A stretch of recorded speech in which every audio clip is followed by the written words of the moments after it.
Om Namo Baghavathe Shri Ramanaya.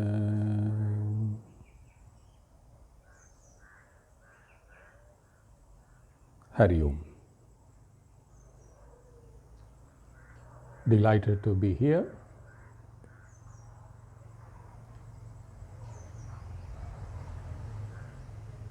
On a yet another session on Ramana's Atma Vichara series of talks. So this is a progressive method. You start with Uchha, then you go to Mantha. So when by the time you progress to Mantha Japa, your mastery over your thought process, your ability to control your attention has increased. Then Bhagavan Ramana Maharshi says the next method is Manasa Japa. In the Manasa Japa, where you don't utter the sound, but yet you think of the sound. So earlier you would have said Om Namah Shivaya. That's it, Uchha Japa. In Mantha Japa, so it's there in my lips, I can hear it, but nobody else will pick it up. Now, Manasa Japa is that absolutely no noise. Manifest sound is cut off, but chanting happens in the mind. So this is a refined form of chanting compared to these three, the Uchha, the Mantha and Manasa Japa. If you compare these three, the third one is much more refined because now you are not using your ears. You are not using your mouth also. Earlier your mouth, you have the mouth to pay your attention, you have the ears to pay your attention, so you are able to. Now you are not relying on your ears, you are not relying on your mouth, but just your thought process only, and your attention is there in the mind. So you produce the mantra, the sound in your mind, where you think of that mantra, Om, that Shabda, Om Namah Shivaya. When I say think of that mantra, you think of that sound, Om Namah Shivaya, should be there, should happen in your mind. Then, having said that, then leave a gap. Now your attention is on the silence. Then again you think of that mantra. You utter the mantra in silence, meaning no noise comes out. So this is what is called Manasa Japa. So these are three methods, Uchha, Mantha and Manasa. So by the time you come to Manasa Japa, your ability to control your attention, your mastery over thought process has been refined even more. So you are in a better position to control your attention and make it stay where you want it by giving it a very exclusive task of creating this sound in your mind, and staying with that sound as you create it, and then leave a gap where your attention is there on the silence. Then instead of thinking of something else, again you give your attention to the mantra again, creating that sound and staying with that sound, and then staying with the silence. So you are alternating between these two, resorting only to your mind, not using your ears, not using your mouth, just only in the mind you continuously do that. This is the Manasa Japa. So it's a progressive approach. As you gain mastery over it, then you can graduate from Uchha to Mantha, and from Mantha to Manasa Japa. This is how you practice japa. Interestingly, though I said it's you graduate from one to the other, even if you have got to the stage of being able to do Manasa Japa, that doesn't necessarily mean that the purpose of Uchha Japa is no more there. Yes, now you have gained mastery to do Manasa Japa, but for some reason, if you are highly disturbed or agitated, now instead of trying to struggle to go into Manasa Japa in one shot, for some reason you are agitated. Now if you try to get into Manasa Japa in one shot, it will be an uphill task. So you start with Uchcha and you do that for about 5 minutes. Then you can slide into Mantha, do it for about 5 minutes.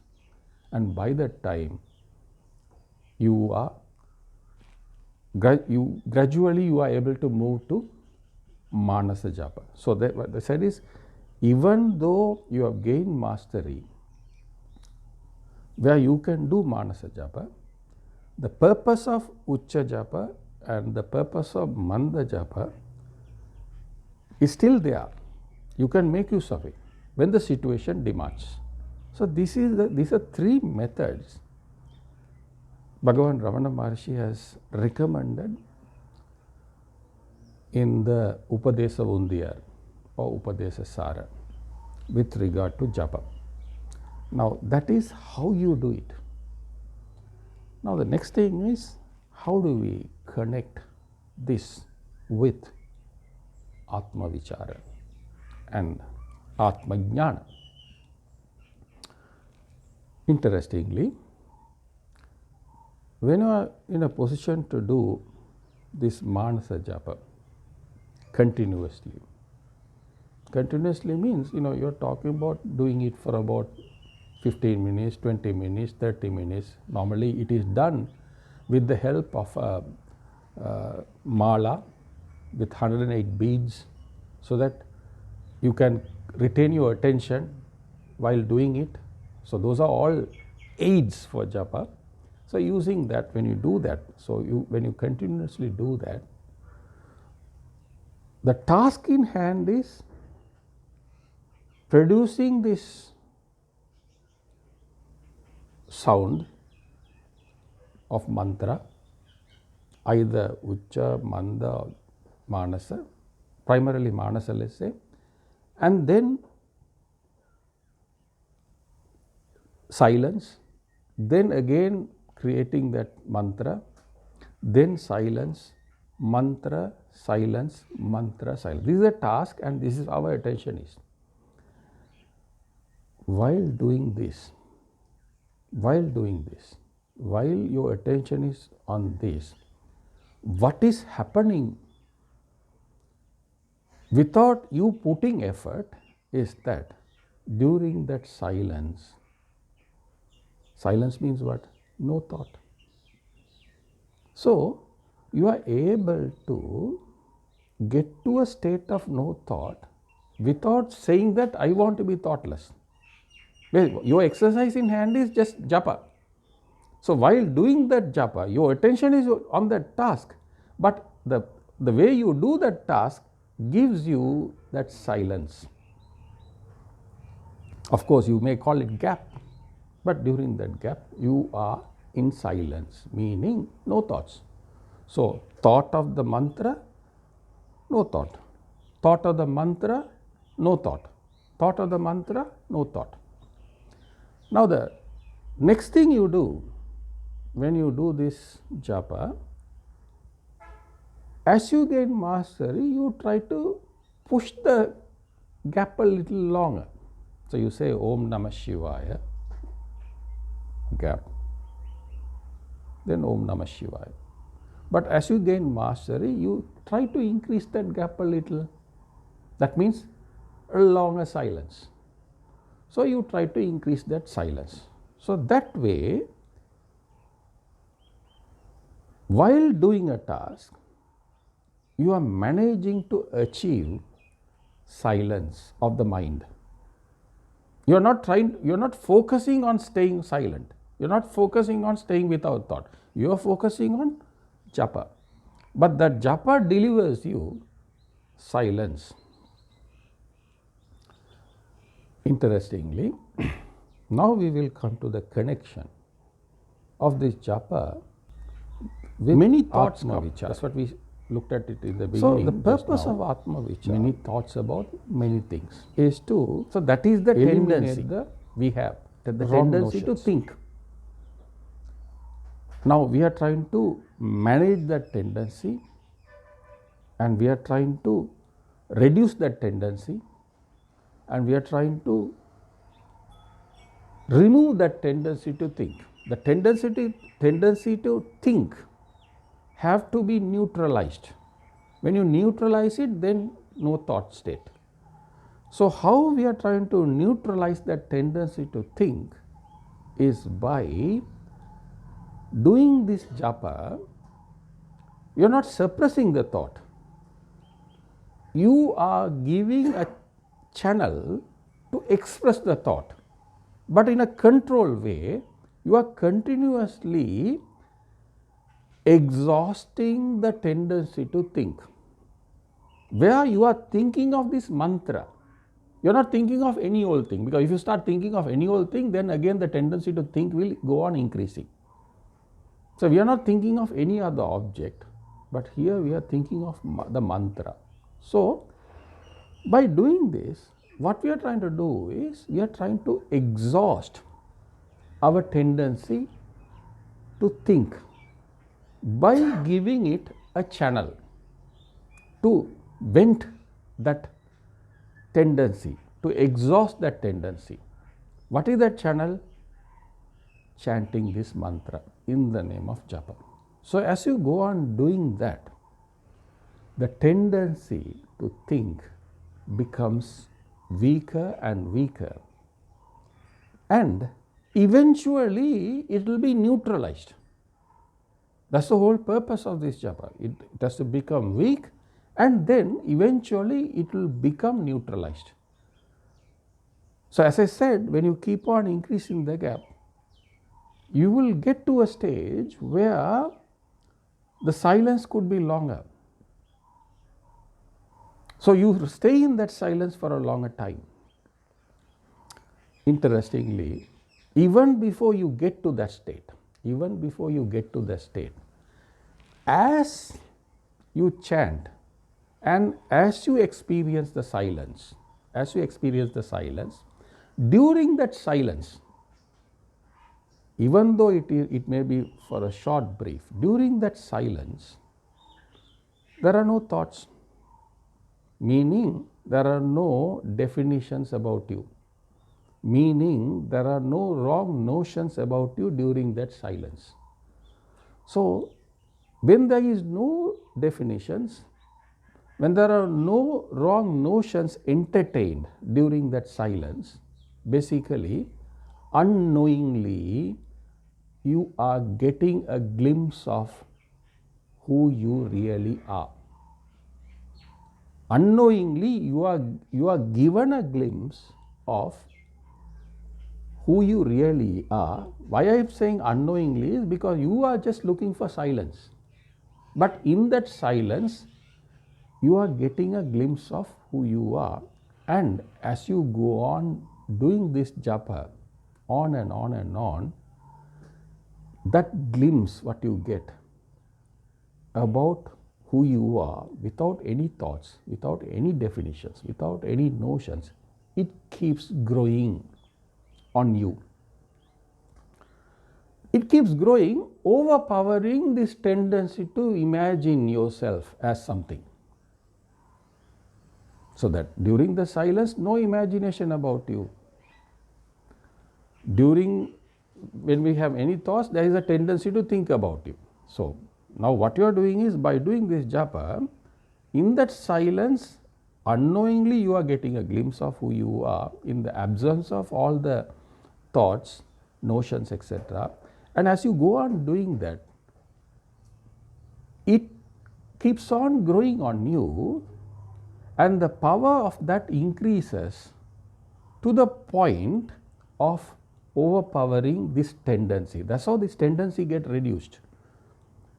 So basically what happens is, as you go on doing that, and when the tendency is killed off, when you are no longer driven to imagine who you are, when you are no longer driven to imagine who you are or what you are, when you give up giving work to the mind and intellect to imagine who you are, when you in that silence, you get to experience who you are without any thoughts. So that's the time you gain the experience of who you are without the aid of the senses, the mind and intellect. So that's the connection between the japa and Atma Vichara. So japa is one way of delivering that silence, which is the very purpose of Atma Vichara, by exhausting the tendency to think and giving you a glimpse of who you are in very, very short bursts and letting it grow.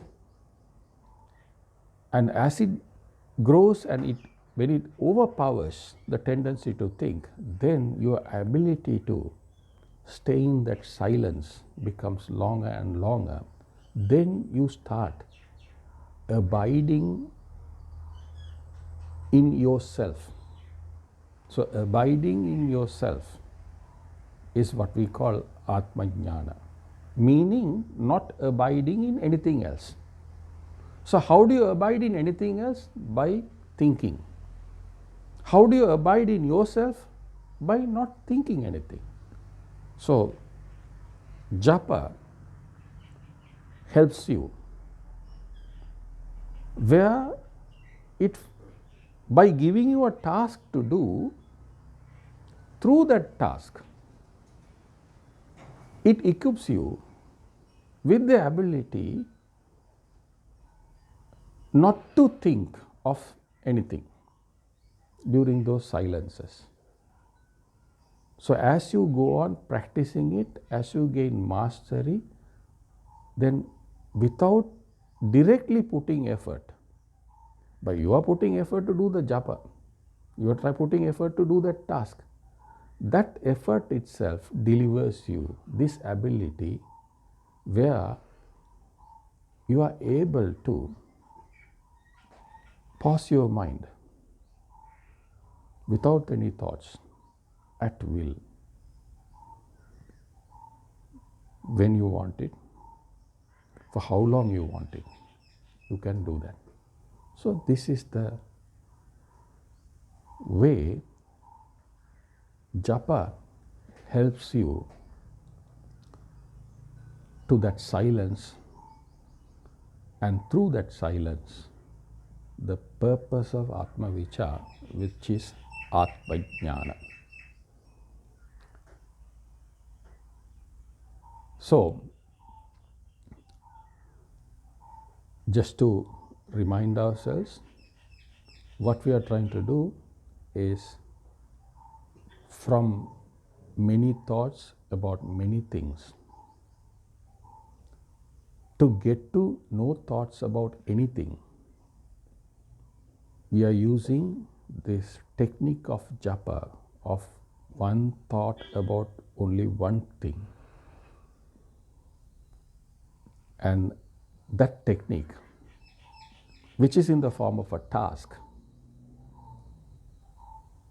which also includes the silence. That silence gives you a glimpse of who you are, unknowingly, initially.